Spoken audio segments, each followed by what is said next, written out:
Well, here we are, another Tuesday evening. I can't believe another week's gone by. We'll put the pre-show on just for a moment. Hope it ever is well.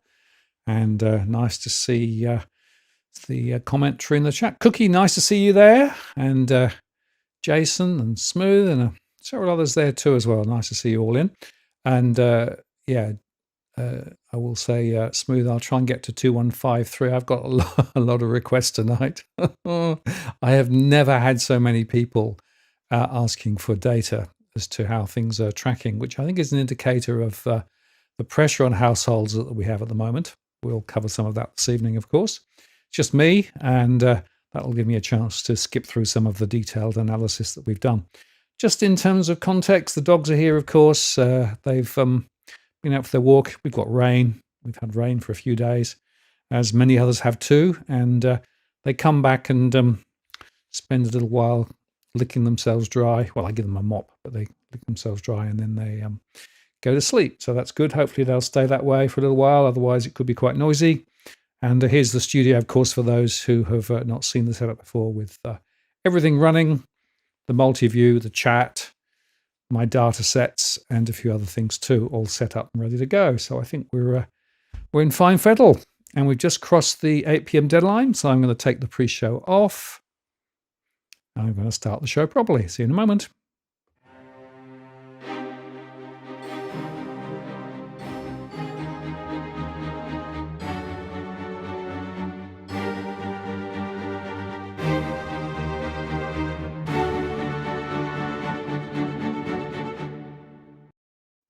Well, good evening. Welcome to this live stream on the 10th of February, 2026. It's Martin North here from Digital Finance Analytics. Great to have you on this evening. Thanks for taking time out of your Tuesday evening to spend with me. Really appreciate it. And the community, of course, is on the chat, and we're going to get some of those comments in as we go. I've got a load of questions that I received earlier, a record number of postcode requests, so we're going to try and cover those tonight. So that'll compress some of the other conversation points. But essentially, before I go any further, we'll remind you that we are providing general conversation only. This is not financial or legal advice. We moderate the chat, but feel free to throw questions, comments in. If you use that Walk the World DFA, that'll get into my queue and I'll see your question. I've enabled super chat, which means you can get your question to the top of the list, or indeed make your interest in what we do around here. Really appreciate all those who support us, whether it's via super chat or whether it's Patreon or PayPal. It makes a huge difference to us being able to make these shows. Thanks very much for your support. So today, it's very much about the questions of what's going on in the finance and property sector, and particularly looking at household finances. And I called this a deep dive into our household and property data because, yeah, we are going to go quite deep this evening. There are different ways of slicing and dicing the data, but this way, for me, gets to the heart of the matter. And I want to highlight, I think, three things. One is, it's not the same across the country. There are different places with quite different stories going on at the moment. Secondly, a lot of households are doing fine, but others are not. So let's look at some of those. And thirdly, the impact of government policy, and that's everything from the housing problem through to the way that the regulatory system works or doesn't work, and a few other things too. And some of the policy settings from generations or two ago are now flowing through. All of those things are actually in the mix here. So we're going to try and touch on some of those too. So we will get some of the policy issues. And effectively, what I want to do is to just start with a little bit of an overall view of the latest data that we've got from external sources. Secondly, I'll then quickly go through the latest results from my surveys and analysis. And then thirdly, go into the detailed postcodes that we got, combination of those that have actually been received already, and an opportunity if you want to add to the list as we go through. Smooth's already put one on the list there, so we'll try and get to that. No promises. I think if I covered them all, we'd probably be here until the middle of next week, which is probably not going to happen. So we'll see how we go. Anyway, I guess to start, let's just go here. So the latest consumer sentiment data from both ANZ and Roy Morgan ticked down. And this is the IFM summary of the data, which is a rather nice way of looking at it. They made the point that the financial situation is degrading for consumers on aggregate to average, that the economic conditions are also falling as well. Sum of economic condition and sub-indices 12 months and 5 years. So it's an aggregate index, but it shows that not short-term only, but long-term too. Oh, and the inflation expectations has risen. So that's not good. And I'm seeing a lot of the storylines there. Cookie, I will say to you,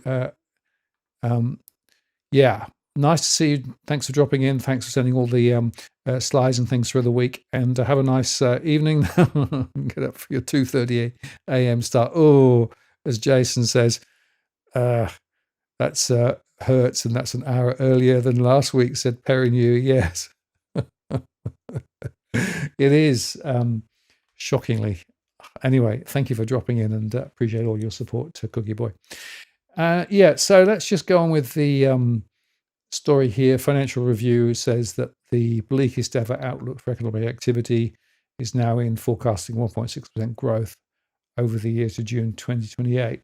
Now, let me just make a point about this, because the way that the RBA forecasts is they plug in the future expectation of interest rates.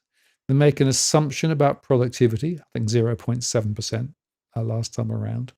And then they turn the handle on their model, and that's what gets spat out. So it's not really a clean forecast. It is a forecast that's actually determined by what the market thinks rates are going to do. And as I've discussed before, rates, of course, are expected to rise from this point. The question is how much. The 2-year bond at the moment is at 4.259, which is actually quite high. Maybe I'll display that chart. Hang on, let's just turn this across here and go to there. Yeah, so this is the 2-year bond, Australian bond, and you can see it's at 4.259. And the 10-year is also up pretty high too.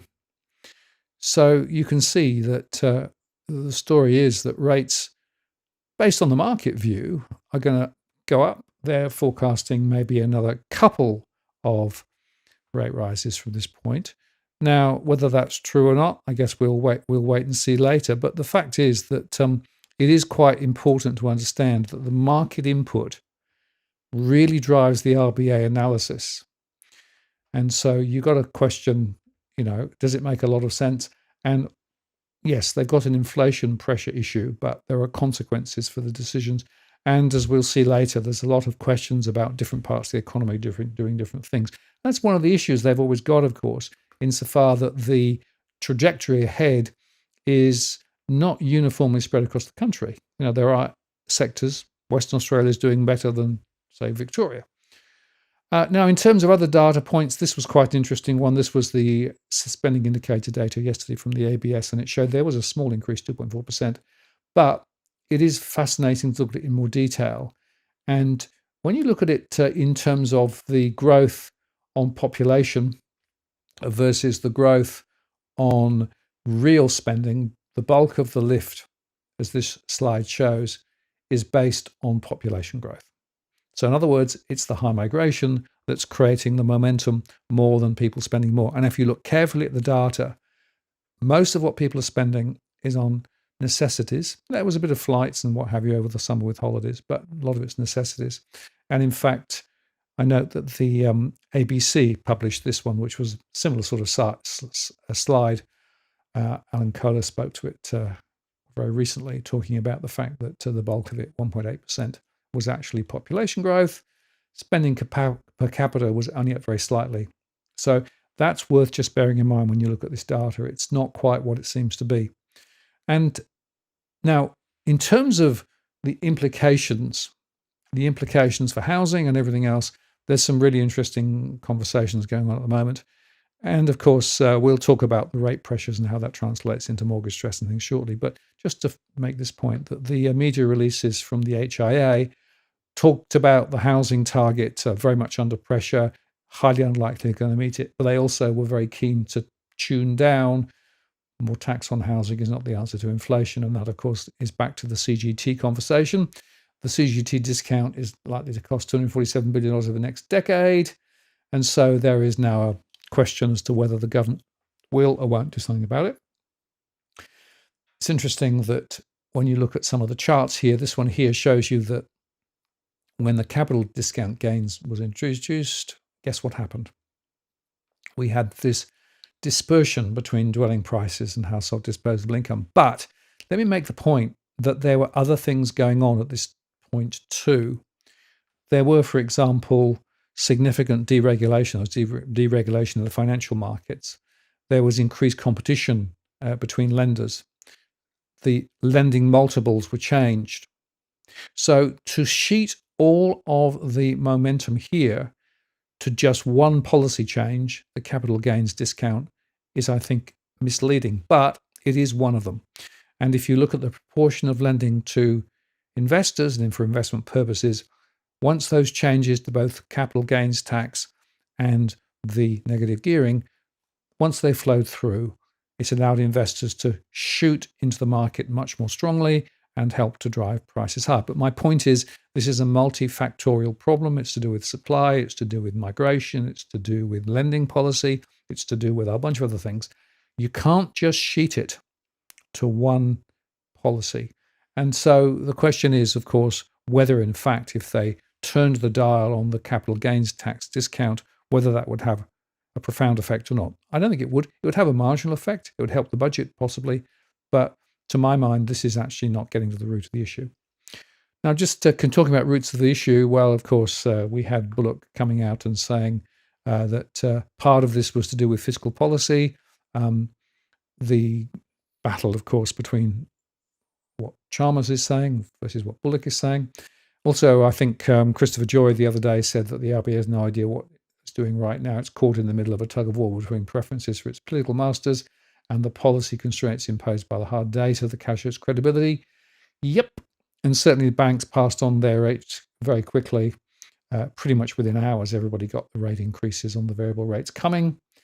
And economists are saying that, well, that's not be enough to cut the inflation issue. It's more retrenched, probably need more rate rises. And the Mark Knight cartoon here, which I thought was wonderful, which was picking up Tarek's thought of the burnout economy. So you've got Chalmers stoking it with government spending, high levels of government spending, and then Bullock pulling the interest rate lever and asking why we're not slowing down. To me, it's a very important question. And, a lot of those settings are actually wrong.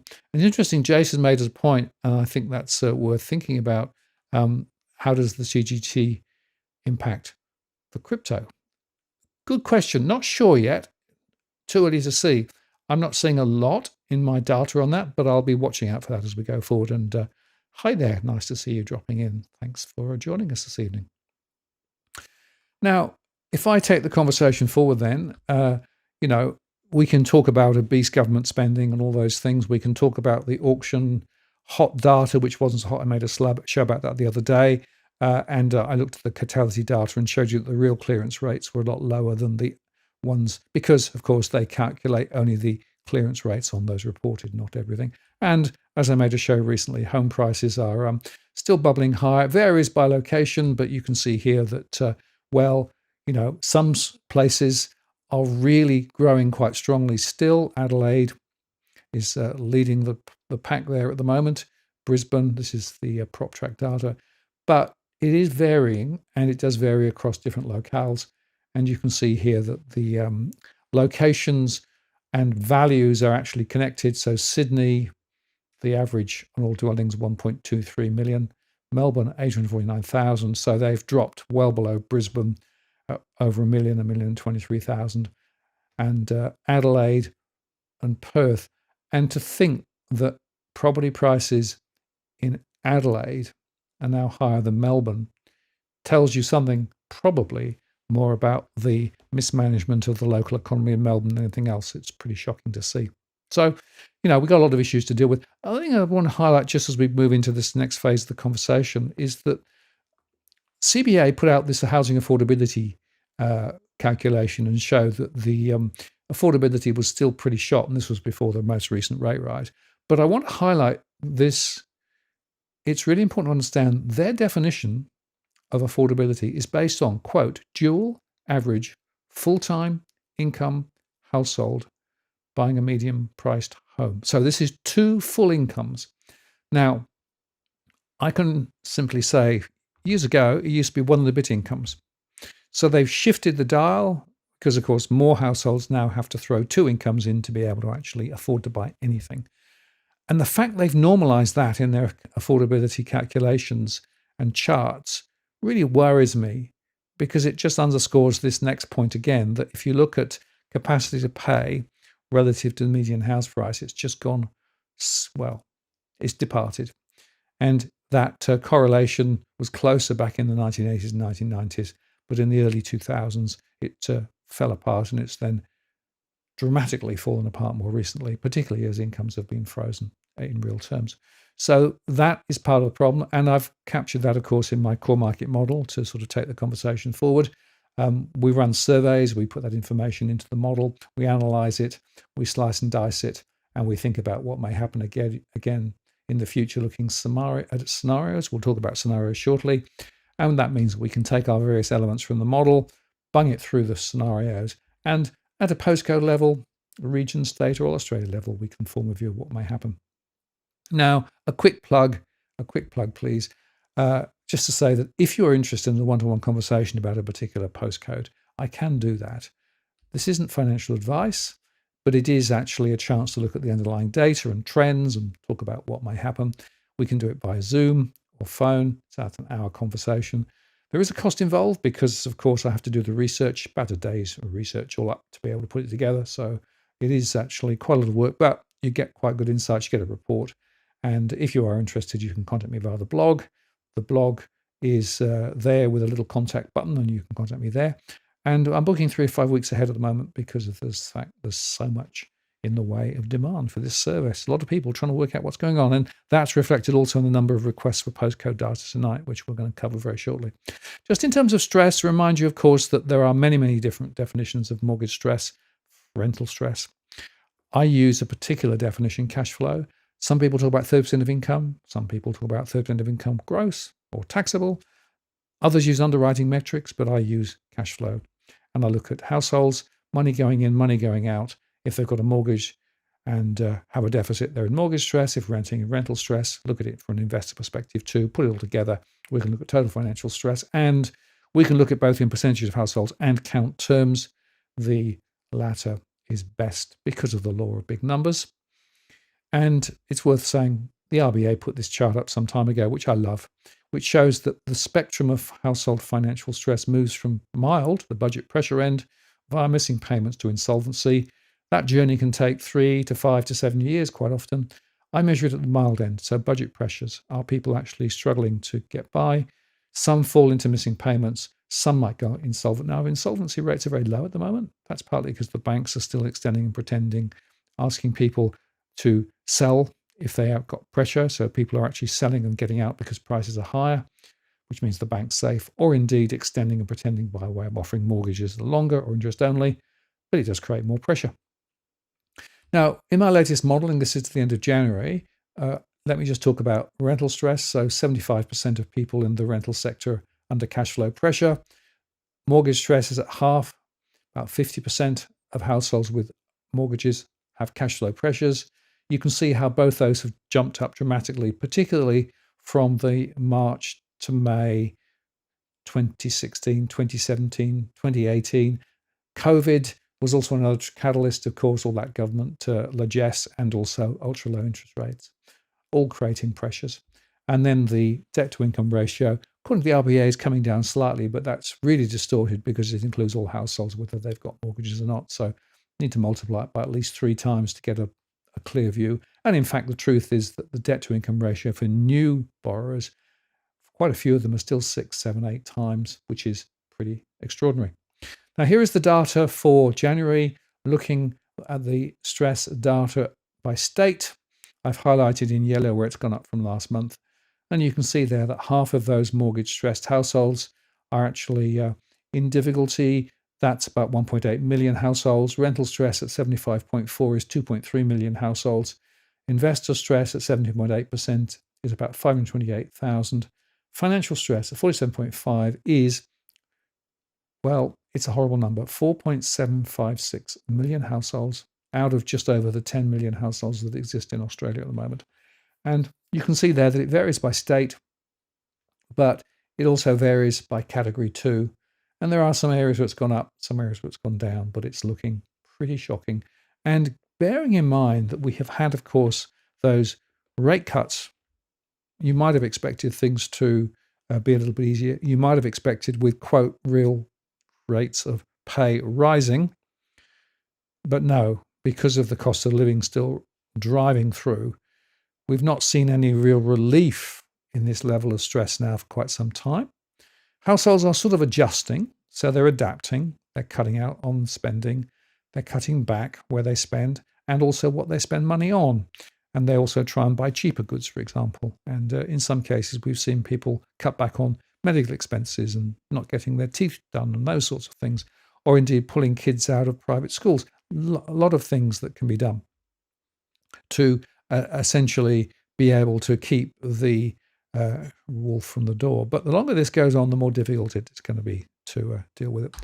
If you look at it another way, this is actually the data by segment, and you can see there that it varies. I will just highlight that young-growing families are where a bulk of the issue is for mortgage stress. Rental stress is high across many cohorts, but particularly the multicultural establishment, which are the first-generation Australians, 83.9%. A lot of people coming into Australia as new migrants and getting into difficulty almost immediately. Now, the next data set is just beginning to show you the top postcodes. This is the mortgage stress one. So Liverpool, 2170, Campbelltown, 2560, Roxburgh Park in Victoria, 3064, Wanneroo in Western Australia, 6065, and Toowoomba in Queensland are the top postcodes with mortgage stress based on the counts of households. If you look at the risk of default, you can see that places like Cranbourne and Mandurah in Western Australia, Armidale in Western Australia, Tarneit in Victoria, another Western Australian post. Interesting, there's Western Australian postcards at the top of the list there because that was the previous problem. House prices went high, people borrowed big, prices dropped. They then were in negative equity or had difficulty. Prices have recovered to an extent, but quite a few people are still, from a cash flow perspective, under pressure. As well as now Cranbourne, one of those high growth areas, as is Derrimont and a few others there, Roxburgh Park in Victoria. High growth corridors, a lot of off the plan properties, a lot of high first time buyers. And then regional areas like Bundaberg are Toowoomba are actually on the list too. If you look at rental stress, you can see there that Liverpool, centre of Melbourne, Toowoomba, Southport in Queensland, Cooma in Queensland, Westmeath in New South Wales, all very high levels of rental stress. And it's not getting any easier, unfortunately. In places like Parramatta and Ipswich and Bundaberg, Mount Druitt, you can see them on the list there. If we then look at stressed investors, Toowoomba, Cranbourne, St Kilda, Westmead in New South Wales, Bundaberg in Queensland, Southport in Queensland, Craignish in Queensland, and Hornsby in New South Wales are all where investors are having trouble. And that trouble is from two things. One is the costs of the investment property are rising because of higher maintenance costs, higher interest rate costs, higher management costs. There's also a limit to how far the rental can be lifted because, of course, rental is more connected to the income of potential renters rather than actually the price of the property. So net rental yields in particular are continuing to degrade. And so there are property investors, particularly in Melbourne, who are actually wanting to get out, but we're seeing it in other places too. So I'm fascinated by this dynamic where you've got on one hand a lot of people trying to buy into the property investment sector. The data we'll get tomorrow, I think, will show another very strong outturn for investor funding. But there are also investors looking to escape as well. So that's another little factor. And of course, the interesting question is when investors escape, who buys the property? Is another investor? Or is it actually going to a first-time buyer? Well, there may be a mixture of both, but it doesn't necessarily solve the real problem here that rentals are still too high relative to income.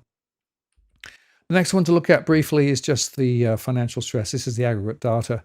So the postcode with the highest level of financial stress is Liverpool, 2170, with 29,000 households in financial stress, then Toowoomba up in Queensland, then Campbelltown in New South Wales, Roxburgh Park in Victoria, Derrimont in Victoria, Tarneit in Victoria, Cranbourne in Victoria, centre of Melbourne in Victoria. Now, all those Victorian postcodes, that is one of the reasons why the economic momentum in Victoria is so weak. It's really flowing through now from this. Ipswich, of course, is on the list there too. Ballarat, the regional town in Victoria, Mount Druitt, Belvoir Park, Southport and Bundaberg. And I want to highlight those Queensland postcodes because, of course, everyone's saying Queensland's doing great. No, Queensland is not doing great necessarily. Some people in Queensland are, some people aren't. Now, in terms of my modelling, there's a lot of ways I could take this conversation forward. And I'm not going to show this on the stream tonight, but I do have data, mapping data, showing the footprint of mortgage stress, rental stress, financial stress, defaults, gross investment returns, net investment returns, and both the net wealth footprint and the gross debt footprint. If you're interested in seeing maps on any of those, I made them last month in my show there. Check that out.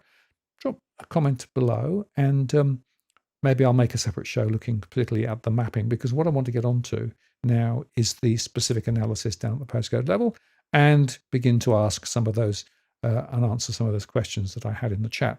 Now, to do that, let me just talk about the scenarios. These are not predictions. These are sensitivities. These are analyses of showing how things may change in different circumstances. I don't make predictions about the future. I just tell you about my scenarios. There are 3. And in fact, to take you through those scenarios, there is the best case scenario where you've got rates sticking at 3.85%. Inflation stays above target, comes down a bit later. Migration remains above average. We get the boom in first-time buyer purchases. We don't get a recession, and we get strong wages growth compared with inflation. So that's one scenario. That's the best possible, I think. Then you've got a base case scenario where you've got a further rate rise in May. We got a stuck at 4.1%. Inflation eases later in line with RBA expectations. It's really in 2027, 2028. But wages rise slower than inflation. We get a recession, in fact, because of that low growth, etc., etc. Migration falls to average. And it's that fall in migration that leads to the recession, because the strong migration is preventing a recession in Australia at the moment. The third, the nightmare, is we've got the rate rises going up. We've got inflation still being strong, but we get a rise in unemployment. Unemployment, of course, is the key. If a lot of people are out of work, they can't pay their mortgages and rents, and therefore things go really bad quickly. At the moment, with unemployment relatively low, most people are managing to get by just. Wages growth stalls in this scenario. Rates are cut later. Migration drops well below average. We get stagflation, and that creates less demand for property. So those are the 3 scenarios we look at. And it is just sort of trying to show you some sensitivities in terms of the various angles of attack here. And of course, it translates into price momentum one way or the other. This is actually the average Australian output from my model. So you can see the best case scenario still shows further price growth is certainly possible. On aggregate, not massively strong, but up. On the other hand, if you have the base or the worst case scenarios, then you have falls over the next 2 or 3 years. Units will tend to follow on, fall a little less for 2 reasons. One is there's quite strong demand, and actually because prices are a little lower, it might be a little bit more resistant to price falls in the worst case scenario. So there you go. That is my sort of positioning to be able to have the conversation as we go forward.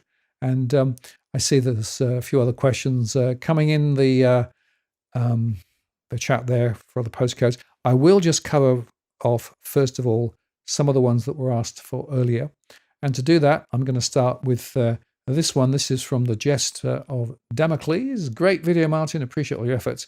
Could you please do analysis on Wollongong, New South Wales, and Southport, Queensland? And funnily enough, of course, I always go to Wollongong as my first example. This is actually my template example, which shows you what we do. This is the output from our model. And you can see there, if you look carefully, you've got the household information. So 19,000 households there, plus or minus. What proportion are borrowing and renting? What proportion are owning outright? You've got the mortgage stress data. So in this postcode, mortgage stress is okay, but rental stress is pretty high. You can also see there the mix of houses versus units. So 35% of things are houses. 52% of properties are units. We've got the vacancy rates. We've got the gross and net investment yield. Net investment yield in this postcode is negative. People are losing money on investment from a cash flow perspective. We've got data on the taxable income as well. And that translates to disposable monthly income. And you can see there that 41% going on the mortgage, 2,467, and 33% going on the typical rent. From a scenario perspective, in the best case scenario, there is still some growth possible. But if we have those weaker scenarios, then maybe not. Now, the other thing we can do for those who asked ahead of time, we can look at price trends. So this is the median house trend for Wollongong. And you can see there that there were significant rises, particularly in the year 2022. Small rises since then. Earlier on, some rises and falls, and that overlays back in 2017, 789,000 compared with now 1.241. But look how it's pretty much gone almost nowhere since 2022.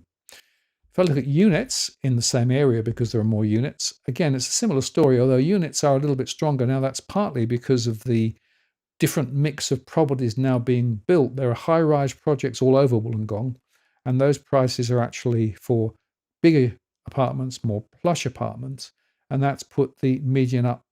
So some of that is distorted, but you can see there that, again, it was in January 2022, through that post-COVID period, that prices really escalated. And we'll see this in a lot of the information. It was actually all to do with the 2022 injection of cash and also low interest rates. Now, you also asked about Southport, and the Southport story, Queensland, of course, being one of those where we've got significant rises in value. Again, in the January 2022 sequence, 30% rise pretty much, and a bit of a fall then before that. But since then, every year, rises of at least, well, close to 10%, in some cases more. So we went from 349,000 back in 2017 to 840,000 in January 2026. Now, the other thing we can also then do, looking at my spreadsheet, is to dive into 4215. And if I do that, and let me just put that into my model, and then cut across, this is actually 4215. And you can see here in this particular example, we have 25,000 households. Mortgage stress is 82% in rental stress, so it's a lot of rental problems, a little bit of mortgage stress problems, but you can see here that more than half are actually renting in this particular postcode. And you can also see that 46% of units, so it's very much a question of building up rather than not. People ratio is low, so there'll be quite a few sole households there. Vacancy rate was quite high. Now, the vacancy rate related back to the census. Back in 2021, that was just around the COVID period, so that might be a bit off. But you can see here that the gross investment yield is 4.4. Net investment yield is minus, just a little, minus 0.2. Average taxable reported at 75 from the ATO and 64,000 from the household census. That translates to a gross monthly income of about $4,500, with 41% going on typical mortgage and 43% going on the typical rental. In terms of scenarios, there is definitely a scenario where prices rise, but there is also a question now, if we get this interest rate increase and we get recessionary factors coming in, well, things could fall as well. So that's worth just bearing in mind in terms of what may happen next. Okay, let's go on and continue the journey of postcodes. A lot to get through, but the next one is coming from MT Curtin, who asked for Bondi Beach 2026. So let's first look at 2026 from a data perspective.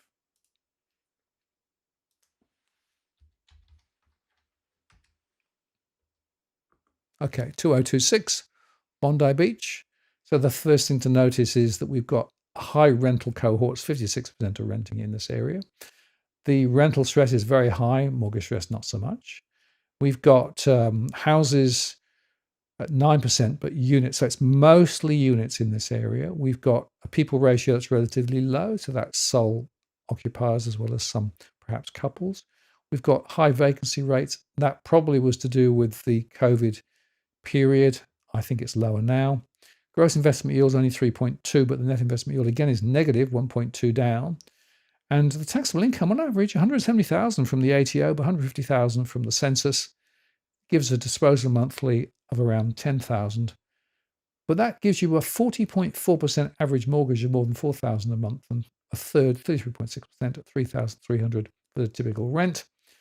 And at the moment, given what I see, I am not sure that we're going to see much in the way of growth in prices. True, whether you're looking at units, maybe down 5%, best case, maybe a bit more, or worst case, more. So interesting observation with regards to what may happen ahead. But with regard to what has happened, if we then look at the story with regard to the price trends, so this is the movements, and you can see there that we had a huge spike from January 2022, a drop in 2023, a big spike in 2024, not much in 2025, and a very small fall in 2026 so far. And that translates from just over a million 1,005 to 1,625,000 based on the latest data. Now that's for units, because units is the one that is predominating there. But I want to highlight that the momentum does seem to be easing, and I'm not sure we're going to see much growth ahead. So there you go. Let's look at another one. So this was from Woodvale, from DPM 5964, postcode 6026 Woodvale, please. Sure, we can do that. And so let's start this time with the price trend data for Woodvale. So this is, of course, in 6026, so Western Australia. And you can see there massive, massive rises. So huge rise in 2022, more than 20%. 24, 25, 26, rises in excess of 20%. Only 2023 was a slight adjustment. And that takes prices from 636,000 in January 2017 to 1.3 million in 2026. Huge rises. And we'll see this quite consistently in Western Australia. Western Australia is a real problem child in my mind, because prices have got to the point where it really is not sustainable. And a few people were asking, is it likely that we're going to see falls ahead? So let's look at my data for 6026. Okay, there you go, 6026. And you can see there that we've got nearly 9,000 households. 48% are borrowing, so a lot of new purchases in the area, very little renting, but 40% do own outright. A lot of rental stress there as well. And you can see there that it's mostly houses. You can see also there that the people ratio is quite high, so that's families. Vacancy rate, quite low. Gross investment yield, 3.9. Net investment yield is just positive. And the average taxable came in from the ATO at 98,000. Household census at 111,000. The multi-flaggers come up because that suggests that it's more than 1 times income. And of course, we are seeing this, as I quoted earlier on from CBA. Disposable monthly income is around 6,700, with 37% going on the typical mortgage and 32% going on the typical rent. Price trends, well, in the best case scenario, yeah, there is maybe a chance of momentum ahead. I'm not sure that we're going to see it, though, because it seems to be that Western Australia could be a turning point, but we'll see in the little time ahead. So that's the story on that one. Let's go on to the next one. So Helen asked for Brunswick in Melbourne, 3056. And we'll start with the pricing. So the trend here for Brunswick and its houses, you can see there, massive run up in January 2022, a fall in 2023, not much in 24 or 25. There was a rise in 2026, not quite 10%. And you can see there that the prices moved from 951,000 in 2017 to 1.285 million in 2026. And so you can compare the two. If you were thinking from an investment perspective, you would not be investing in Melbourne relative to what we saw in Perth, for example. Now, the interesting thing about this particular postcode, when I look at my data, and I'll just put that in, it's 3056. So let me just put that in.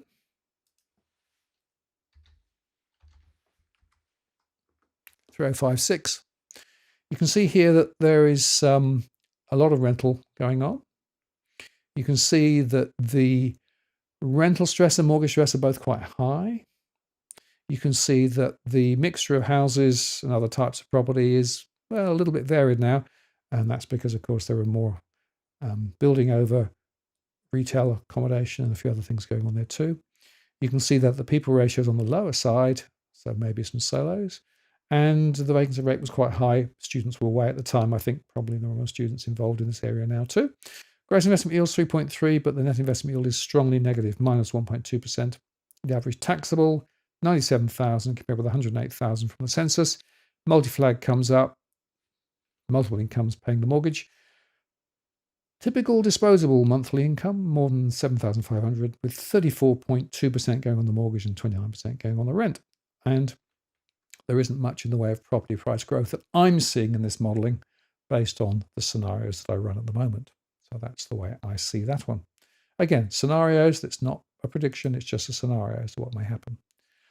Okay, we got another request, so let's go back to there. And very hard to know how to pronounce. Femroto? I'm not sure whether that's right. Anyway, Woodstock, Victoria, 3751. New home buyer area just coming on. Absolutely. And yeah, I don't have enough data in my surveys to report the full demographics. What I can tell you is that there is a little bit of population movement and that the median price is around there according to the data sets. But here is the price trend information.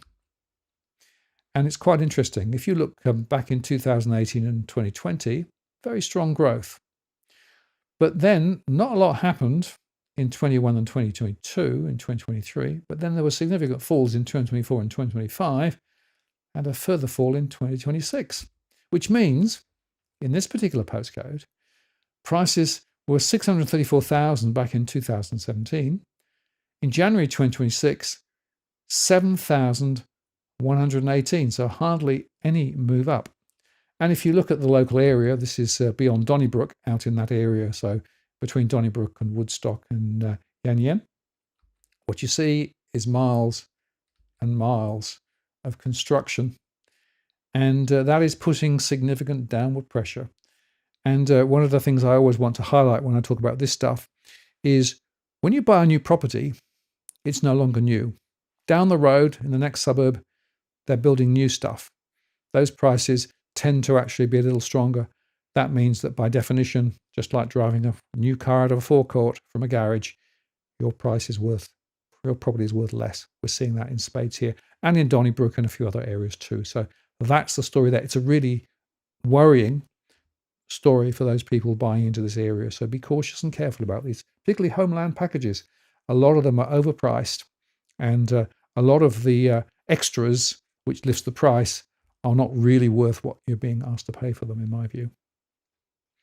Right, let's go on to the next one.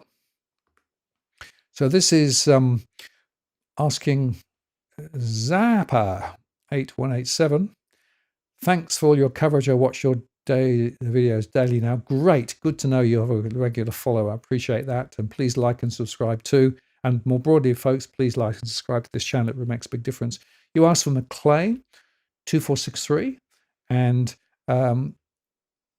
yeah, let's have a look. What happened in McLean? So big rises in 2018 and 2022. Some rises in 24 and 26. Prices moved up from 289,000 back in 2017 to 671,000. This is the median house price in January 2026. And if we look at 2463 from my data set, let's put the number in. You can see here that we have quite a lot of people owning outright, quite a few people borrowing, some renting. The stress levels are quite high. Mostly houses. People ratio is a little bit higher than some, so that's probably families. The vacancy rate was quite high. That was from the census. Might be different now. Gross investment yield is 3.3. Net investment yield is minus 1.4. Average taxable 73,000 compared with the census that said 58,000.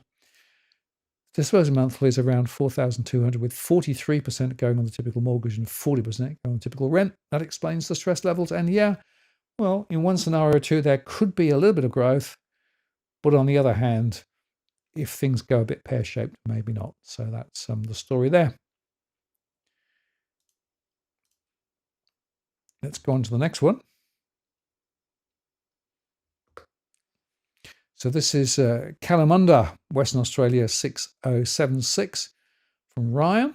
doubled in the last 5 years and 23% in 25 alone. Not sure that's quite that my data, but we'll see. Let's look straight at that data set. Though this is actually the story of McLean.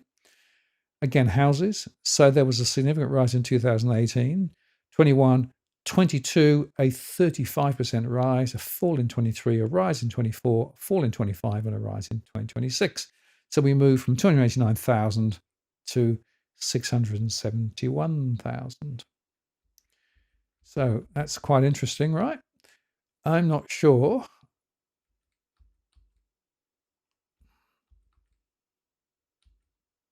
Oops. Sorry. Let's just do McLean. So we did McLean. Sorry. Let's go on to the right one. I pushed the key the wrong way. Kalamunda. Yes. Sorry. Let's just get to the right one. Kalamunda 6076. That's better, isn't it? Price rises 614,000 in 2017 to 1.175 million in 2026. And yes, very strong rises. May not be 25%, but you can see there that significant rises in 2022, 24, 25, 26. In fact, no falls at all since 2020. But there were falls in 2018 and 2019. And if we look at 6076 from a modeling analysis perspective,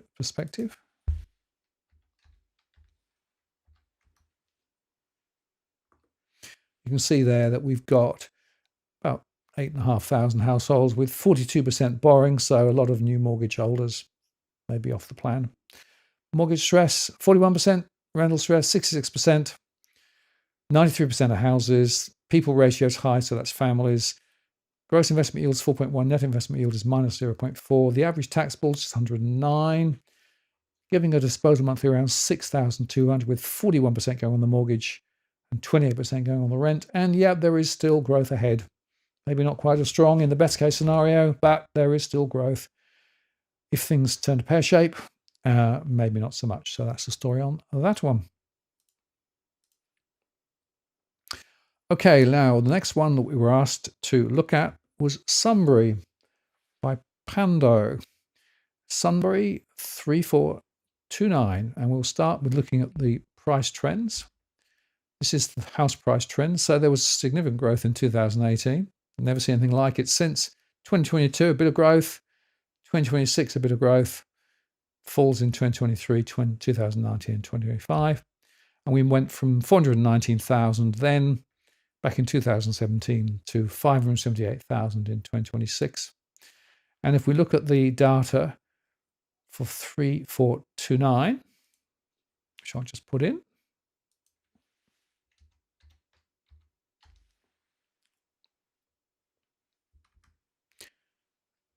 you can see there that we have 15,000 households, 49% of borrowing, a lot of mortgage there. A lot of mortgage stress there too, 69% in mortgage stress and rental stress. We've got mostly houses. We've got a vacancy rate that's relatively low, people ratio suggesting families, 3.2% gross investment yield, minus 1.1% net investment yield. Average taxable, 88,000, 100,000 household census, multi-flag comes up, 7,000 plus monthly income on average. That's the net disposal monthly income, so after taxes and what have you. 29% and 25% going on the rent and on the mortgage. And there, hard to see price growth in that scenario in the next 2 or 3 years based on what I'm seeing. Okay, let's look at the next one. Now this is from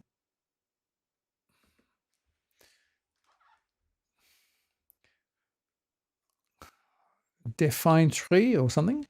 3690. I have your past one done a few years ago. This is a developing, much sought after area with people from New South Wales, Queensland, Melbourne, refugees moving here. Aussies, he says. Wodonga. Yeah. Well, let's look at Wodonga. It is quite interesting, this one here. So you can see there in 2020, there was a massive rise. In 2022, there was a significant rise. And in 2026, a very strong rise. And in fact, other than in 2021, it's up, up, and up, and up. So you can see there, we've gone from 307,000 to 669,000. So yes, still affordable, which is, I think, the key point. That's why people are moving down your way. there because it's affordable. And if we look at 3690 in my survey data,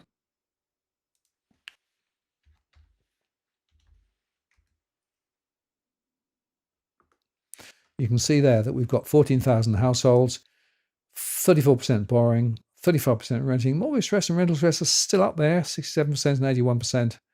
We've got 87% of houses. We've got 6.5% vacancy rate, 3.1% gross investment yield, net investment yield minus 1.5%. Average taxable around 75,000, and that gives a disposal monthly around 5,000, with 31% going on the mortgage and 26% going on the rent.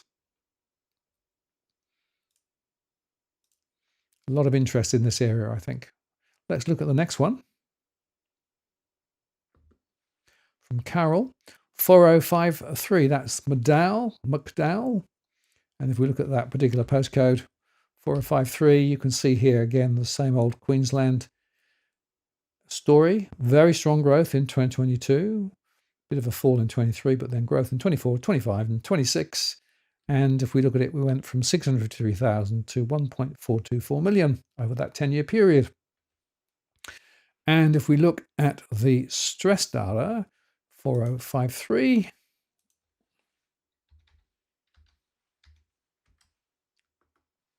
you can see there that we have 19,000 households, we have 38% borrowing, we have mortgage stress at 41%, rental stress at 62%, we have 76% of houses, we have families probably in this area. Gross investment yield is 4.5, net investment yield is positive. So this is actually an area where investors are still making a bit.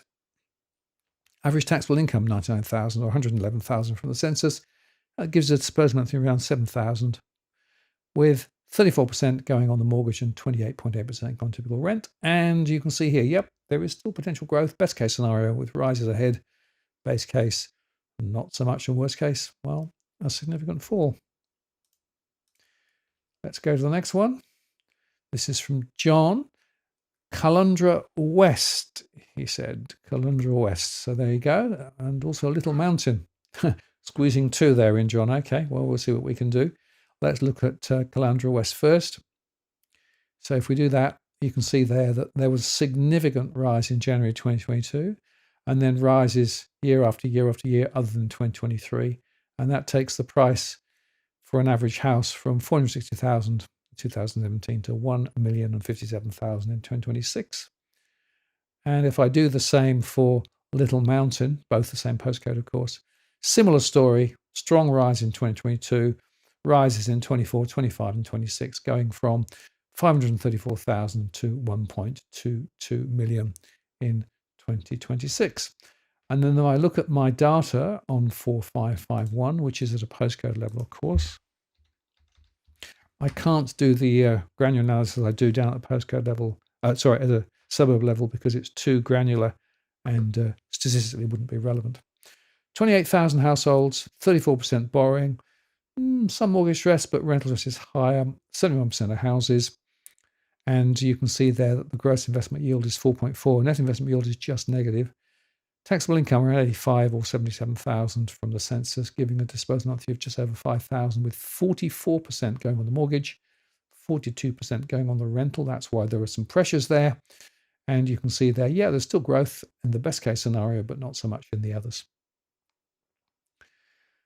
And let me go on to the next one. Andrew Joy has just dropped in. Hi, Andrew. Nice to see you again. Hope you're well. And thanks for dropping in. Next one, West Ryde, 2114. And glad to help. Let's look at some of the data. West Ryde, 2114. So, of course, West Ryde is some houses. Firstly, we'll look at that. So you can see there we've gone from 1.494 million in 2017 to 2.281 in 2026. But there's little growth in 25, 26. Massive hike in 2022, 2024, fall in 23, fall in 2019. So a bit all over the place.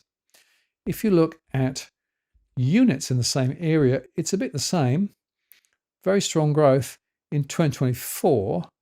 Not so much growth in 2022 there, and a fall in 2023, bit of a growth in 2026, going from 643,000 to 716,000. So not a huge amount of growth over that period. But if I compare it with my favorite North Ride units, you can see there that their North Ride units have gone from 905,000 back in 2017 to 777,000 in 2026. So they've actually had disastrous fall because, of course, they've been building so much new stuff. And so North Ride 2113 is pretty interesting. And if I go back then to West Ride 2114 and put that in my model,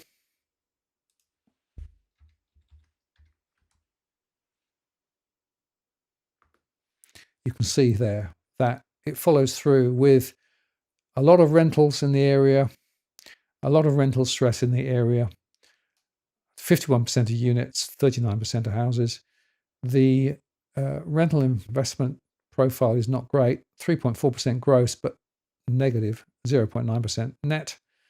Average taxable 97, household census 108. So there's a bit of a multi-flag come up.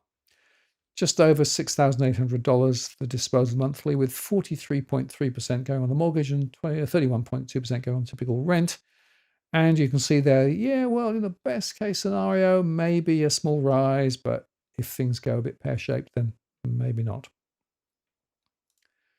Right, we go on to the next one, and we'll have a look at another request. So here we have from No There, 6168 would be very interesting due to the US Navy coming into town. Greg asks, yep.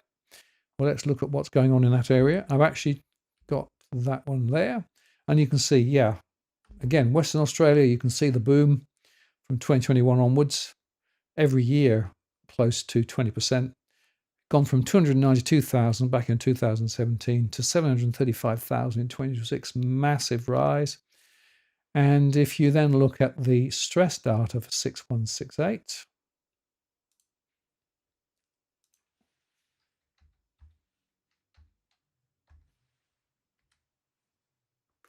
you can see there that we have 11,000 households. It's a third between borrowing, owning outright, and renting. Mortgage stress is not that high. Rental stress is very high. Mostly houses. There was quite high vacancies earlier on, probably lower now because of the census. 4.2% gross net investment yield. Net investment yield is positive, just 0.1%. Taxables coming at 86,000 or 61,000 from the census, which giving a disposal monthly around 4,200, with 41% going on the mortgage and 35% going on the typical rent. And yep, prices are still potentially able to rise higher unless we get some of those more adverse scenarios coming through. If they did, prices may actually slide a little bit. Okay, next one. Let's look at Sunshine North. Stuart asked for that one. 3020. 3020 is an interesting one because, of course, it's Victoria, but it's maybe not typical. We'll see. So you can see here the movement. So 2018, 2022, 2026, drop in 2023, drop in 2025, gives you a move from 599,000 to 809,000. And in fact, the 10% rise in 2026 is a little bit unusual for some of the areas around Melbourne. So that's quite interesting.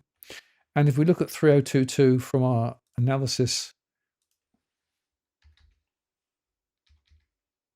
302, I should say, when I say 22, put the right one in, we'll get the right answer. So this is Sunshine, and you can see here that we've got 75% in rental stress, quite a lot of rental going on at the moment. Mortgage stress, not so bad. Mostly houses. Gross is 3.4, but net investment yields minus 1.3. And you can see there that the taxables in the sort of 73, 74 is giving just over $5,000 a month on average. 40% going on the mortgage, 33% going on the rent. And you can see there that, yeah, well, in best case scenario, maybe a little bit of growth over 3 years, but not a lot in my view, based on what I'm seeing at the moment. Okay. Kay asked for Berala, postcode 2141. And 2141 shows an interesting story with, again, the January 2022 spike, 24 spike, 25 rise, 26 rise, a fall in 23, a fall in 2019, going from 915,000 to 1.598 million in 2026. And if I put that into my model, 2141,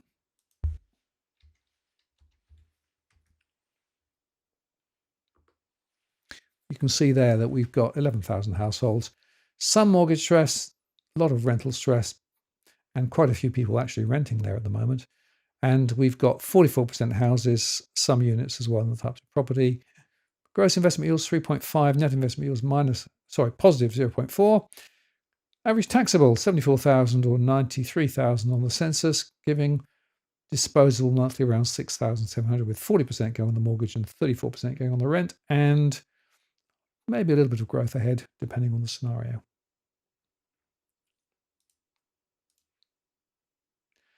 Okay, Martin asks for Bundaberg 4670, please. And as you know, Bundaberg appeared in my analysis earlier on. So here is the Bundaberg story again, Queensland, through the moon, really. From 197,000 back in 2017 to 502,000 now. Ooh, that's a big one. 22,000, January 2022, we had 35%. And then we had significant rises around 15% in 23, 24, 25, and 26. And if we look at the 4670 data,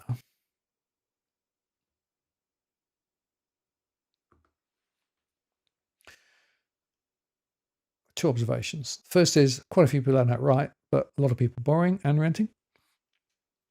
You can see a lot of rental stress there. You can see it's mostly houses. Gross investment yield is positive. Net investment yield, not quite. Average taxable is around 79, give or take. And the monthly disposals just over 4,000, with 36 and 33% going on the typical mortgage or typical rent. And yeah, there are scenarios where prices can still rise. Actually, quite a lot if things go well, but there are also scenarios where things may go the other way. So it's worth keeping an eye on that. What's going to happen to the inflation story? What's going to happen to the unemployment story? Okay, let's go to the next one. David asks for Cairns 4870 or 4868, please. Okay, well, let's do 4870. Here's the story here. So you can see the changes were up and down, up and down, up and down. Strongest was in January 2024 and January 2026. And we've moved from 422,000 back in 2017 to 613,000 in 2026. I also did the other one for you as well. Similar story, really. From 337,000 to 624,000. And in terms of my analysis, let's put that in.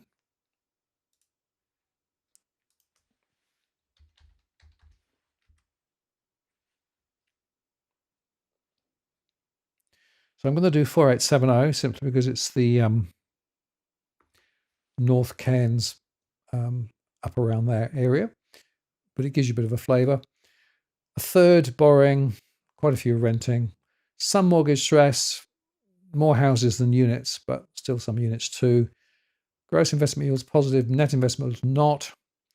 And you can see the taxable there is around 83,000, giving a disposable monthly of over 5,000, with 34% going on the mortgage and 28% going on the typical rent.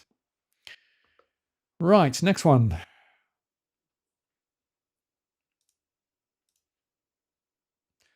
So Paul asked to check Hamilton, Brisbane 4007.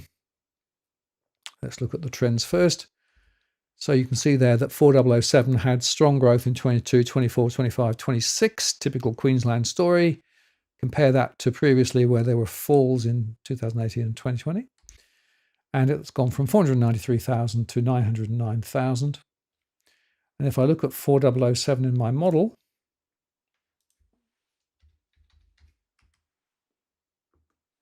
You can see there that we've got 7,000 households. A lot of renters, not that many borrowing, 26%. A lot of rental stress, 29% houses, 61% of units, and we've got gross investment yields at 4.6. Net investment yield is just negative. Strong income actually, 160,000 from the ATO and the census at 110. That gives, let's say, 7,000 average monthly. 38% or 30% going on the typical mortgage or rent payment. And yep, there is still more upside, although maybe not as strong ahead, depending on what happens with the broader economy.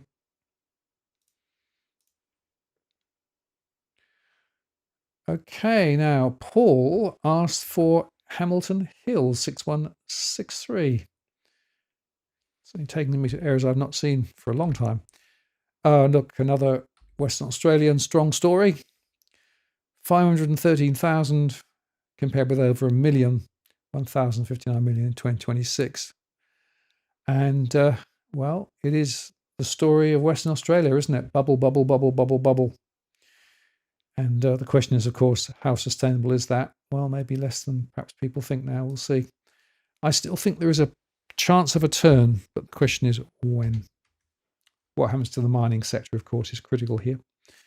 And looking at the stress data, you can see there that in this particular area, you've got 23,000. There is a lot of mortgage and rental stress. That's because, of course, the prices have gone dramatically up. Incomes strongish, but haven't really followed. Mostly houses. There is gross investment yield of 4.2. Again, a negative net investment yield. I'm seeing that in Perth and Western Australia quite broadly now. Average taxable 93 compared with 85,000 for the census. Gives you, I suppose, monthly 5,000, 6,000, something like that. 40.8% go on the mortgage and 32.7% go on the rent. And yep, there is still some upside, but not as strong maybe, but some downside scenarios too, based on what happens economically speaking. Okay, Leanne asks for postcode 4565 to Wanton and Corribar 4567. Well, let's have a look. To Wanton first. Place I know very well, actually. Spent some lovely time there. So this is up in Queensland, of course, inland from the Sunshine Coast. Postcode 4565 has gone from 512,000 back in 2017 to 1.326 million. Now, growth in 2022, 24, 25, and 26 so far. And there was growth in 2021 as well, and 2018. So very strong momentum. And the other one you asked for was Corribar 4565.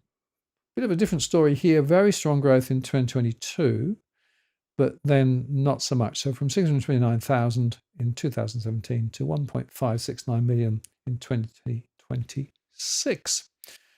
And then if I look at the stress data, let me go back to 4565 and put that in.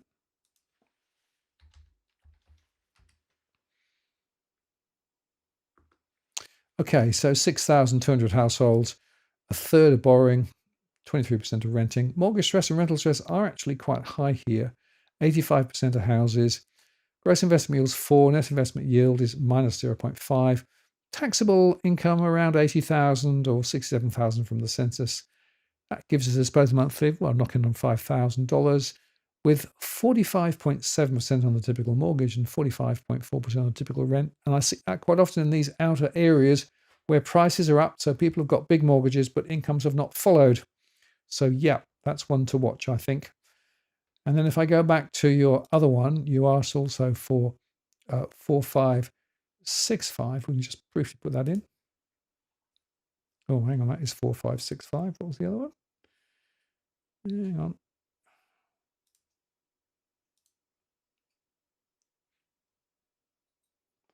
Oh, okay. You see, I'm confusing myself now because they're both the same postcode.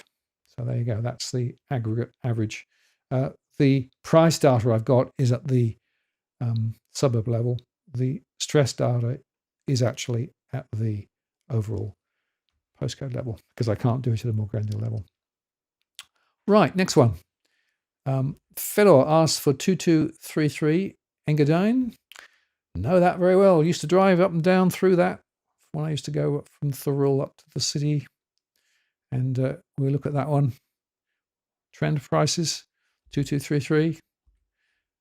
Going from 885,000 to 1.534 million. Strong growth in 2022, fall in 23, rise in 24, fall in 25, rise in 26, up, down, up, down. And if we look at the data on 2233, you can see here we've got 10,000 households, half are borrowing, a lot of people with mortgages there, 75% of renters in rental stress, 81% of houses. We have gross investment yield is 3.4, net investment yield is minus 1.2. Taxable income, well, the census is 124. Excuse me. Individual ATO said 97,000, and that gives a disposable monthly around 7,000, with 43 going on the typical mortgage, just over $3,000, and 35% going on typical rent. Scenarios, well, yeah, there's still some growth possible in this particular area ahead on the best case scenario, not so much on the others. Okay, let's go on again. NASDAQ trader asked for postcode 2259. So let's have a look at that one. 2259 is Wyong, north of Sydney, of course. And here we've got a move from 484,000 in January 2017 to January 2026, where it's 884,000. Big growth in 2022. And again, I want to emphasize this period of high government stimulus and lower interest rates really kicked prices higher. 23 was a fall, 24 was a rise, 25 was a fall, 26 was a rise. And if we then look at 2259 in my analysis,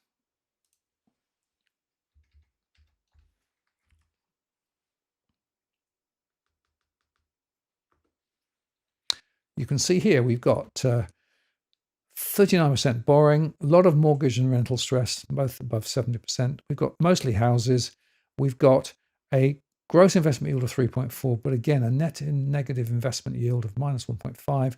Average taxable, that's around 80,000, giving disposable monthly around 5,300, with 43% going on the mortgage and 30% going on the typical rent. Yeah, it's not great, and not a lot of upside from a momentum perspective in the time ahead, based on what I'm seeing. Right, let's go to the next one. Trevor asked for Coffs Harbour, 2450.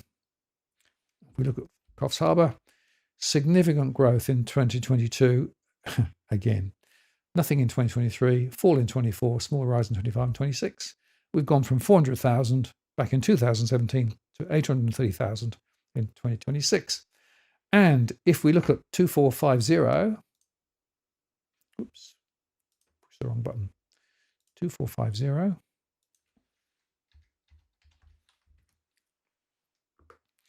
You can see here we have 80% of renters in rental stress, 1/3 borrowing, pretty much, some renting as well, 71% of houses, 3.4% the gross investment yield. But again, net investment yield is negative. I'm seeing more and more of these negative net investment yields. Taxable incomes are at 80,000. Disposable are at 5,000, giving 42.1% of the mortgage and 37.3% on the rent. And yep, there's still price growth possible in the best case scenario, but not so much on the others. Right, we're coming towards the end of the ones that we were asked for pre. But Semi asked for no less than 3. Greystanes, Concord, and South Granville. Well, let's go through those then. Greystanes. 2145, I should say. A rise from 851,000 to 1.5 million. Strong growth in 2022, 24, 26. This is for houses. Concord. Rise in 2022, rise in 2024, not so much since then. A little rise. You've gone from 1.9 million to 3.29 million over that period. Again, most significant growth in 2022. And South Granville, a bit similar, strongest growth in 2022 from 834,000 to 1.416 million. And if I then do my little analysis based on 2142 first,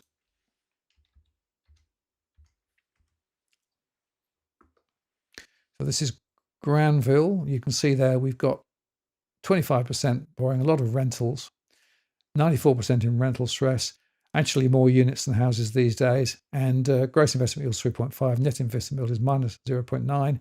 Average taxable is around 70 to 80,000, giving a disposal monthly around 6,000, with 40% going on the rent of mortgage and 33% going on the rent, and not much in the way of growth in terms of prices that I can see.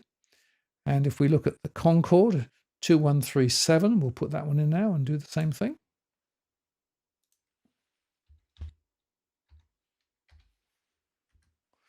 (2137) Concord,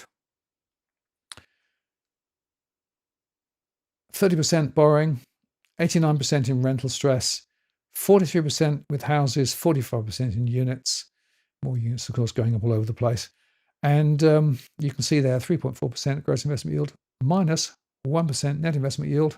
120,000 is the typical income, giving a disposal month around 7,500, or 47.9% on the mortgage and 37.1% on the rent.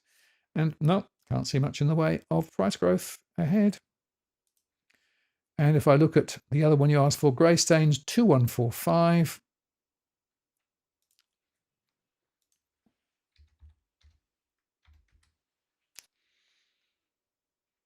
And here we've got 34% borrowing, 41% renting, not a lot of mortgage stress, but quite a lot of rental stress, 50% houses, and we've got 3.4% gross investment yield, again, negative net investment yield. Multi-flag comes up because the taxable income's around 90,000, whereas the census at 108,000. It's, I suppose, monthly around 7,000 plus, with 36.9% going on the mortgage and 29% going on the typical rent. And yeah, there is some growth potentially possible in the best case scenario ahead.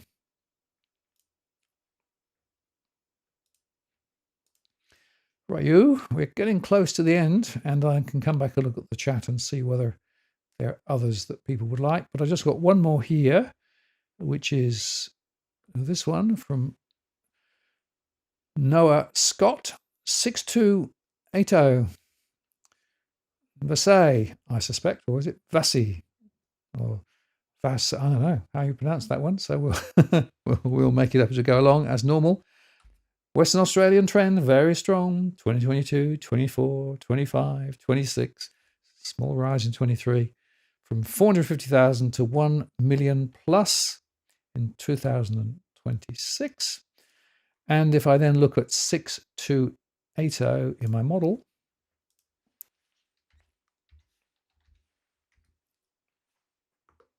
you can see there that we've got 12,000 households, 37% of borrowing, a lot of new mortgage holders, I suspect, 50% in rental stress, 87% of houses. Gross investment yield is positive 3.9, net investment yield negative 0.8. Average taxable is about 90,000, household census a bit less. That's a disposal monthly around 5,000 a month, giving 42.1% and 35.3% on the mortgage and rent respectively. Yeah, there's still strong growth potentially in the best case scenario. Maybe not so much in the others, depending on what happens ahead. And then there was just one more question which I got thrown beforehand, which I just wanted to briefly touch on. So this was from Platinum Calculator, saying any reason why Perth growth was dipping in 25 and then staged huge recovery. Not seeing it in my data, so I wonder which area of Perth you're talking about there. But certainly I've seen very strong growth in Western Australia in pretty much every year since the COVID, and it's still continuing. Why? It's a combination of high migration, the fact that prices were relatively low relative to incomes previously, although that's not true now. We are seeing more people capping out, and we are seeing rises in stress. So I do expect to see more significant pressures ahead. So let's have a look and do a couple of the other ones. Jason asked for Greensborough, Victoria 3088. Now I can't put the price trends up because that model is too complex for me to run real time. And so I can't do it that, but I can look at the data. So let's put in 3088. Cut across to the model. and I'll get that off screen so you can see it. So this is Greensboro and St. Helena, 10,000 households, 44% borrowing, 70% in mortgage stress, 90% in rental stress. That's very high, of course. That feeds into the depression in terms of price movements. 84% houses, 5.2% vacancy rate, 2.9% gross investment yield, minus 1.9% as the net investment yield, another loss, of course. Average taxable, 96,000 versus 107,000. The multi-flag comes up. Multiple income is going to pay that mortgage. Disposing monthly around 7,500 with 34.3% going on the typical mortgage, $2,600, and 26.3% at 1,999 going on typical rent. And no growth in my model based on any of the scenarios that I'm seeing at the moment. Okay, now we had 2153 from Smooth right at the top of the show. Okay, Balcombe Hills. So this is the Balcombe Hills story. 22,000 households, 45% borrowing, 21% renting. Mortgage stress very high, rental stress not so much. We had 75% houses. We've got a vacancy rate that's about 5%. The gross investment yield is 3.3, but the net investment yield on average is minus 1.4%. Average taxable, well over 100,000, giving a disposal monthly of around 7,500 with 43.8% go on the mortgage and 35.6% go on typical rent. And I will make the point that there is actually a quite interesting correlation I'm beginning to see, where you've got households with a little bit more income, but really leveraged up to get that property out in those higher, more expensive areas. So I'm seeing quite a lot of that. All right, let's have a look, see whether there are any other requests that I need to cover off as I go back up. And, you know, it's quite complicated now because everybody's got a number in their at monocle on YouTube. YouTube changed it, right?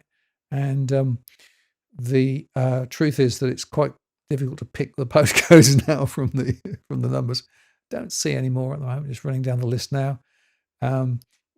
Yeah. Thank you very much for the reminder. Please like this show. If you find this useful, please like and share. I really want to underscore that this is so important to getting this message out. I want more people to understand what's really going on the ground and how different locations are. Because, yeah, every scenario is quite different. Infinity Island asks, why is the scenario so pessimistic? And I've made the point. It depends on your scenarios, right? I could make a really positive scenario where we have low inflation, massive growth, and I could put the high inflation scenario the price growth momentum up much higher. I chose not to do that. If you want to give me a particular scenario for next month, and this is an invitation more generally, I can plug in 3 scenarios into my model. If you would like me to look at different scenarios next month, put them in the comments and I'll consider them. The beauty of the model is I can do multiple scenarios, but they just take a bit of time to run because there's about 20 terabytes of data that it has to trawl through to be able to produce all of this information. And that's one of the reasons why I can't do these price dynamics real time. Too much data in the system. Takes too long. Okay, found one. Glen Alpine in Campbelltown, 2560. 2560 I can do.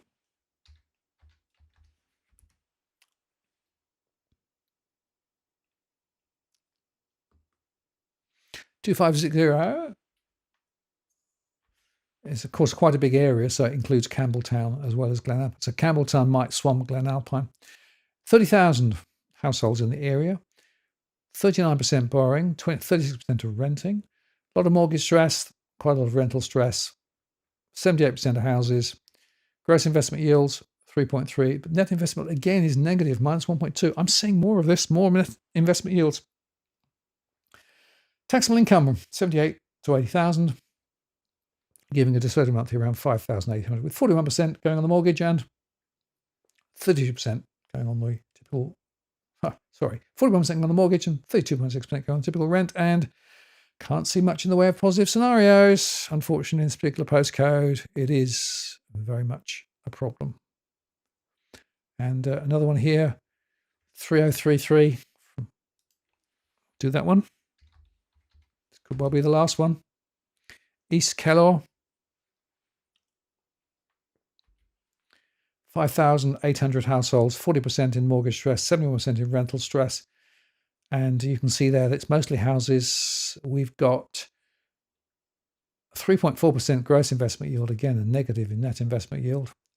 Average taxable is around 100,000, giving a disposal monthly around 6,600, 39.2 and 30.5% respectively on the mortgage and rental payment. And yeah, it's the same old story. Slightly more income, slightly more leveraged. It is very much the story. Okay, Andrew Joyce just snuck one in. 6027. Nice one.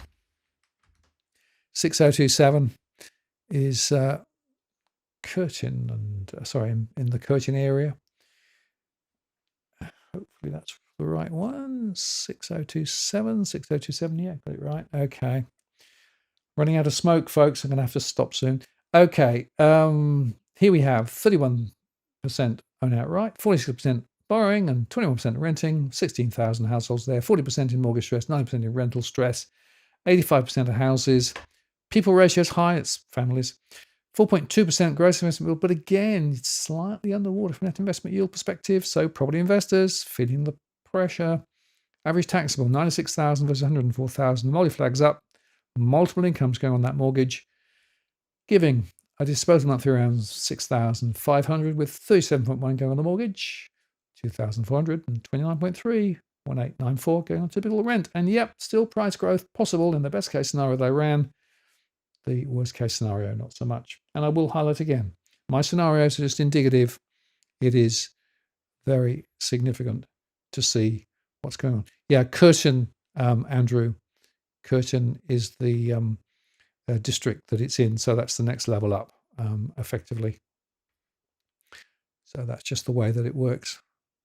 Oh, NASDAQ trader, lucky last, 4680. Whoa, you're pushing your luck, mate.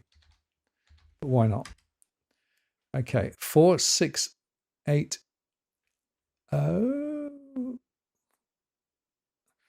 Tulum Sands, is it? Could well be. I can't tell. Anyway, I've put the data up. The reason is there's such a long list. But there you go. 4680. And you can see there that we have 4,500 households. Some are renting, quite a few. Some with mortgages as well, of course. But the mortgage stress is not that high. Rental stress quite high, about half. 83% of houses. 11% vacant, so maybe Airbnb, maybe some holiday homes and things there as well. Gross investment yield 4.1, net investment yield minus 0.6, and taxable income, it's around the 71,000 mark, maybe slightly lower from the census. Census is older, of course. The ATO is from 22-23, so that's a bit more realistic, perhaps. Disposable monthly income 4,300, giving 35.6% on the rent, on the mortgage, sorry, and 28.67% on the rent. And yep, still price momentum in the best case scenario. Right, I think we're done on the scenarios. And firstly, Jason, I really appreciate your support as always. Thank you so much for the super chat. Thank you so much. It really makes a great difference and helps to keep us afloat. So thank you for that. And let me just go back to the sort of the final thoughts I wanted to leave you with now as we come to the end of the show. When you look at this information, three things stand out. It is very different in different locations. Secondly, the true impact on households is not being fully understood by many people. And there are a lot of people in difficulty. Remember, I'm measuring it in the early stages of difficulty. When people have financial pressures, the first thing to do is to get to grips with your finances and understand what money is coming in, what money is going out. Draw up a spreadsheet, keep a record, use an app, understand where the money is going. The second thing is to prioritize, and people don't do that very well at the moment. Only half of people in my surveys have any sort of cash flow sense. So a lot of people just spend and hope it's going to be fine. The third thing is people reach for more debt, and we're seeing significant rises in debt, particularly among those people with high levels of stress. Trouble with more debt, it just makes the problem worse, particularly if it's high interest debt. Credit cards, personal loans, buy now, pay later, or where, of course, you get hit with fees if you don't pay it off, or indeed even payday loans at the extreme. So, got to get to grips with your finances. If you have financial pressures, you've got a mortgage, go talk to your bank. They have a duty to help. They have an obligation under the hardship scheme. But quite often what they are doing is protecting their own position rather than necessarily your position. They'll extend and pretend. They'll extend the mortgage. They'll go interest only. They want to take you off the troublesome list. Doesn't necessarily solve the problem unless you change your behavior. So there's a behavioral change question here. More and more I seem to get to the point where people need to understand more about their finances. Prioritize. Look at some of those subscription services. Do you need them all? Do you need that really expensive phone plan? How many streaming services do you really need? Those sorts of things. And it's amazing the difference can be made. In fact, Edward and I were chatting because we've both reverted now to trimming our own hair rather than actually going to the barbers because it's so expensive. Stupid example, but Edwin reckon he saved $1,000 last year because of it. So I don't know. Anyway, if you have difficulty and you need help, be careful where you reach for help for. The National Debt Helpline is the one that I absolutely recommend. National Debt Helpline, 1-800-007-007 is the government-backed and funded National Debt Counselling Service. They're very busy. They reported the other day that they had huge increases in the number of inquiries. But they also make the point that those people who do actually get counselling can avoid legal action 74% of the time. 69% have more positive angles about their future. 66% resolve their financial difficulties. 63% improve their mental well-being. 53% avoid bankruptcy, and 45% improve their physical health. There is a real consequence of getting your finances under control, not just in terms of dealing with the debt itself, but physical health, relationships, all of those things, mental well-being. This is critical. So it is very, very important to do. I also make the point, if you need a tool, the Statement of Financial Position that the AFCA website offers is great. It gives you all the information in the right categories that you need to plug in, and you can then produce a statement that you can take to your lender or your financial counselor or use for your own purposes. I recommend it. It is a very powerful tool, and you need to do some homework. Point is, you can't rely on the government or the RBA or anybody else to sort of solve this financial pressure that people are in. This is going to stay with us. So it's down to managing your finances smarter. And I had to laugh. Happy Right Agent said, great suggestions. Thank you very much. NASDAQ Trader said, yeah, I've been trimming my own hair for over 20 years. Number 4 cut, 25 every 3 months. Lol. Very good. It is. I'm just, yeah.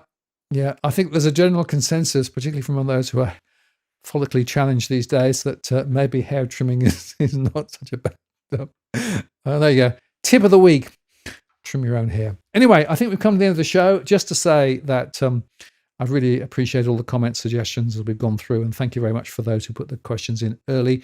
If you didn't get your postcode answered, there are a couple of ways that you can get the information. You can subscribe to my Patreon service, and there are various levels. Really appreciate those who support us at the various levels, and if you'd like to support me, feel free to sign up at the various levels. Get access to some additional stuff and access to everything that I do.